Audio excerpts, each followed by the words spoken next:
Intermediate complete అయిపోయిన వాళ్ళకి బీటెక్లో ఈసీఈ బ్రాంచ్కి వెళ్ళాలా, సిఎస్సి బ్రాంచ్కి వెళ్ళాలా, ఎవరికి ఈసీఈ బ్రాంచ్ సెట్ అవుతుంది, ఎవరికి సిఎస్సి బ్రాంచ్ సెట్ అవుతుంది, అసలు ఈ రెండు బ్రాంచ్లకి డిఫరెన్సెస్ ఏంటి అని చాలామంది కెరీర్ గైడెన్స్ అడుగుతున్నారు. సో ఈ వీడియోలో ఈసీఈ బ్రాంచ్కి సిఎస్సి బ్రాంచ్కి డిఫరెన్సెస్ డిస్కస్ చేద్దాం మనం, అలాగే ఎవరికి మ్యాచ్ అవుతుందో కూడా చూద్దాం మనం. సో ఇకపోతే మనకి B Tech ECE electronics and communication engineering, B Tech CSC computer science engineering, ఒక 10 డిఫరెన్సులు చెప్తాను నేను. ఫస్ట్, ఈసీఈ కోర్ ఫోకస్ అంతా, ఒకవేళ మీరు ఈసీఈ బ్రాంచ్ తీసుకుంటే కోర్ ఫోకస్ అంతా electronics, circuits, signals, semiconductors and communication systems. అదే సిఎస్సి తీసుకుంటే algorithms, data structures, programming, operating system, software system and advanced computer science topics అయిన artificial intelligence, machine learning, data science, Python ఇలాంటివి కూడా cover అవుతాయి. So అదే అంటే first ఈసీఈకి సిఎస్సికి కంప్లీట్ కోర్ ఫోకస్లోనే డిఫరెన్స్ ఉంటుంది. ఇటు పక్కన మనకి ఎలక్ట్రానిక్స్, సర్క్యూట్స్, సిగ్నల్స్, సెమీకండక్టర్స్ మీద ఫోకస్ ఉంటే వీళ్ళకేమో programming, operating system, data structures, development of applications వీటి మీద ఫోకస్ ఉంటుంది. సెకండ్ పాయింట్, ఈసీఈ అనేది మెజారిటీ అంటే ఈసీఈ బ్రాంచ్లో హార్డ్వేర్ ఉంటుంది ఎక్కువ, సాఫ్ట్వేర్ బ్లెండ్ ఉంటుంది. అంటే హార్డ్వేర్తో పాటు ఈసీఈ బ్రాంచ్లో సాఫ్ట్వేర్ బ్లెండ్ అంటే విఎల్ఎస్ఐ, ఎంబెడెడ్ సిస్టమ్స్ వీటి మీద ఎక్కువ ఉంటుంది. సిఎస్సి వచ్చేటప్పటికి ప్రైమరీలీ సాఫ్ట్వేర్ డ్రివెన్ ఉంటుంది. So minimal hardware involvement, majority software డ్రివెనే ఉంటుంది. సో కెరీర్ పాయింట్ ఆఫ్ వ్యూలో చూస్తే, సో ఈసీఈ చదివిన వాళ్ళకి ఏ కెరీర్లోకి వెళ్ళటానికి అంటే కెరీర్ సెక్టార్స్ అంటాం మనం. సో విఎల్ఎస్ఐలో వెళ్ళొచ్చు, టెలికాంలో వెళ్ళొచ్చు, ఎంబెడెడ్లో వెళ్ళొచ్చు, ఏరోస్పేస్లో వెళ్ళొచ్చు, డిఫెన్స్లో వెళ్ళొచ్చు, రోబోటిక్స్లో వెళ్ళొచ్చు ఈసీఈ వాళ్ళు. సిఎస్సి వాళ్ళు వచ్చేటప్పటికి సాఫ్ట్వేర్ డెవలప్మెంట్లో వెళ్ళొచ్చు, ఏఐఎంఎల్ సైడ్ వెళ్ళొచ్చు, సైబర్ సెక్యూరిటీలో వెళ్ళొచ్చు, క్లౌడ్లో వెళ్ళొచ్చు, టెస్టింగ్లో వెళ్ళొచ్చు, లేకపోతే ప్రొడక్ట్ కంపెనీస్లోకి వెళ్ళొచ్చు, సర్వీస్ బేస్డ్ కంపెనీస్ అని, ప్రొడక్ట్ బేస్డ్ కంపెనీస్ అని, ఇలా సిఎస్సి వాళ్ళు వెళ్ళే కెరీర్ సెగ్మెంట్స్ కానీ కెరీర్ సెక్టార్స్ కానీ డిఫరెంట్గా ఉంటాయి.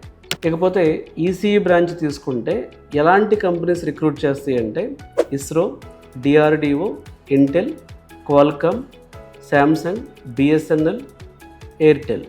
అదే మీరు సిఎస్సి బ్రాంచ్కి వెళ్తే Google, Amazon, Microsoft, Flipkart, TCS, Infosys, startup companies. అదే మీకు స్టార్టింగ్ శాలరీ చూస్తే ఈసీఈలో 3 lakhs నుంచి 8 lakhs వరకు ఉంటుంది ఫ్రెషర్గా. That depends upon the company standard. ఇక సాఫ్ట్వేర్ కంపెనీస్ కూడా తీసుకుంటే 3 lakhs నుంచి 8 lakhs వరకు ఇస్తున్నారు ఎక్కువ ఫ్రెషర్స్కి. ఎక్కువ యావరేజ్ ప్యాకేజ్ చెప్తున్నాను నేను. సో కొన్ని టాప్ కంపెనీస్ 20 lakhs పర్ ఉంటాయి, అక్కడ ఈసీలో ఉంటాయి, సిఎస్సిలో ఉంటాయి, బట్ నేను చెప్తుంది యావరేజ్ ప్యాకేజ్. ఇకపోతే ఈసీలో లాంగ్వేజెస్ అండ్ టూల్స్ తీసుకుంటే C, MATLAB, VHDL, Verilog, assembly, embedded C ఇలాంటివి ఉంటాయి. సిఎస్సిలో Python, Java, C++, JavaScript, SQL, Git, cloud platforms ఉంటాయి. అదే మనకి హయ్యర్ ఎడ్యుకేషన్ పాయింట్ ఆఫ్ వ్యూలో చూస్తే ఒకవేళ బీటెక్ ఈసీఈ చేస్తే వాళ్ళు ఎంటెక్ విఎల్ఎస్ఐలో చేయొచ్చు, సిగ్నల్ ప్రాసెసింగ్లో చేయొచ్చు. సో వాళ్ళ గేట్ స్కోర్ ఉంటే ఈసీఈ వాళ్ళు ఎక్కువ ఎంటెక్ చేస్తారు చాలా వరకు. సిఎస్సి సైడ్ చూస్తే వీళ్ళు కూడా ఎంటెక్ చేయొచ్చు, బట్ ఇందులో ఎక్కువ జాబ్స్కి వెళ్ళిపోతున్నారు ఎక్కువ మంది. సో ఎంఎస్ కంప్యూటర్ సైన్స్ కానీ, ఎంటెక్లో కంప్యూటర్ సైన్స్ కానీ, లేదా ఎంటెక్లో వీళ్ళు ఏఐఎంఎల్ అండ్ స్పెషలైజేషన్స్ తీసుకుంటున్నారు. ఇప్పుడు బీటెక్లోనే ఏఐఎంఎల్ అండ్ స్పెషలైజేషన్స్ వచ్చినాయి కాబట్టి కంప్యూటర్ సైన్స్ వాళ్ళు ఎంటెక్ చేసే ఛాన్సెస్ తక్కువ ఉన్నాయి. So future trends point of వ్యూలో చూస్తే ఎలక్ట్రానిక్స్కి వెళ్ళిన వాళ్ళకి IoT, 5G, autonomous vehicles, drones, smart devices. CSC side వెళ్ళిన వాళ్ళకి చూస్తే generative AI, blockchain, quantum computing, AR, VR ఇలాంటి టెక్నాలజీస్ ఉన్నాయి. ఇకపోతే ఈసీఈ సైడ్ వాళ్ళకి చూస్తే ఫ్లెక్సిబిలిటీ కొంచెం ఎక్కువ ఉంటుంది. ఎందుకంటే వాళ్ళు ఈసీఈ కంపెనీస్కి ట్రై చేయొచ్చు, కొన్ని కోర్సెస్ చేసి ఐటీలో కూడా రావచ్చు. సిఎస్సిలో చూస్తే వీళ్ళు ఎక్కువగా ప్రొడక్ట్ బేస్డ్ కంపెనీస్ కానీ, సర్వీస్ బేస్డ్ కంపెనీస్ కానీ, స్టార్టప్స్లోకి కానీ మూవ్ అవుతూ ఉంటారు. సో జనరల్గా ఇప్పుడు అంటే ప్రజెంట్ ఏఐ వచ్చిన తర్వాత కొంత సిఎస్సి మీద ఎఫెక్ట్ పడింది, అంటే కొంతమంది జాబ్స్ పోతున్నాయి కాబట్టి, బట్ స్టిల్ డిమాండ్ హైయే ఉంది. మనం చూస్తే సిఎస్సి అనేది పూర్తిగా ఏం కొలాప్స్ అవ్వలేదు. సో సిఎస్సిలో జాబ్స్ ఉన్నాయి, బట్ ఆ స్కిల్స్ ట్రాన్స్ఫార్మ్ అవుతున్నాయి కాబట్టి ఆ కన్ఫ్యూజన్ స్టేట్లో ఉన్నామని చెప్పొచ్చు మనం. డిఫికల్టీ పాయింట్ ఆఫ్ వ్యూలో చూస్తే ఈసీఈ మ్యాథమెటికల్లీ హెవీగా ఉంటుంది. సో అనలాగ్, డిజిటల్ కానీ, సిగ్నల్ థియరీ ఇవన్నీ ఉంటాయి కాబట్టి మ్యాథమెటిక్స్ స్ట్రాంగ్ వచ్చు, హెవీగా ఉన్న నాకు పర్వాలేదు అనుకుంటే ఈసీఈకి వెళ్ళండి. లాజిక్ అండ్ ప్రాబ్లమ్ సాల్వింగ్ ఉంటే కోడింగ్ ఇంట్రెస్ట్ ఉంటే కంప్యూటర్ సైన్స్ సైడ్ వెళ్ళండి. అంటే కంప్యూటర్ సైన్స్ ఈజీ అని కాదు, ఈసీ కష్టం అని కాదు, మ్యాథమెటిక్స్ పార్ట్ ఈసీలో ఎక్కువ ఉంటుంది, కోడింగ్ పార్ట్ సిఎస్సిలో ఎక్కువ ఉంటుంది. సో ఫైనల్గా చెప్పాలంటే మీకు ఎలక్ట్రానిక్స్ అంటే ఇష్టం ఉండి, circuits and hardware side interest ఉండి, టెలికాం డొమైన్లో ఇస్రో, డిఆర్డిఓ లాంటి కంపెనీలో వర్క్ చేయాలని ఇంట్రెస్ట్ ఉండి, ఐఓటీ, రోబోటిక్స్, విఎల్ఎస్ఐ లాంటి అడ్వాన్స్డ్ టెక్నాలజీస్ మీద పనిచేయాలనుకుంటే డెఫినెట్గా ఈసీఈ బెటర్. అలా కాకుండా ఏఐలో వర్క్ చేయాలి, సాఫ్ట్వేర్ సిస్టమ్స్ బిల్డ్ చేయాలి, అప్లికేషన్స్ బిల్డ్ చేయాలి, అలాగే హై పేయింగ్ టెక్ కంపెనీస్లో వర్క్ చేయాలి, మైక్రోసాఫ్ట్, గూగుల్ లాంటి కంపెనీస్లో వర్క్ చేయాలి, స్టార్టప్స్లో వర్క్ చేయాలి, ఐటీ స్టార్టప్స్లో వర్క్ చేయాలి, హైయెస్ట్ ప్యాకేజెస్ ట్రై చేయాలి, ఇలాంటివి ఇంట్రెస్ట్ ఎక్కువగా ఉంటే సిఎస్సి సైడ్ వెళ్ళొచ్చు.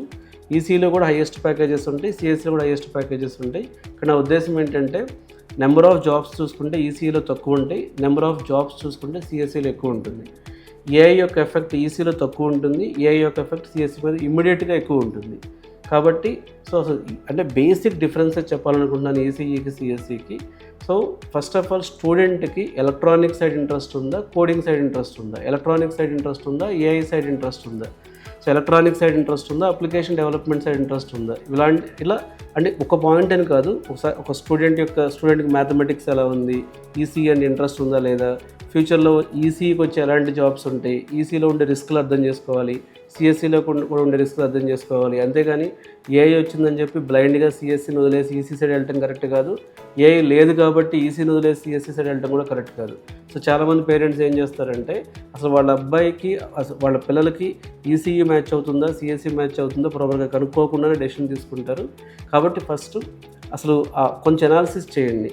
అంటే అసలు మీ పిల్లలకి ఏది మ్యాచ్ అవుతుంది, ఏది బాగుందో కాదు, సిఎస్సి బాగుందో అన్నీ బాగానే ఉంటాయి, బట్ ఏది మ్యాచ్ అవుతుంది, వాళ్ళకి ఏది ఇంట్రెస్ట్ ఉంది, వాళ్ళ ఫ్యూచర్లో దేనిలో గ్రో అవుతారు అనే కాన్ఫిడెన్స్ ఉన్న సబ్జెక్టులో బీటెక్ చేయడం బెటర్.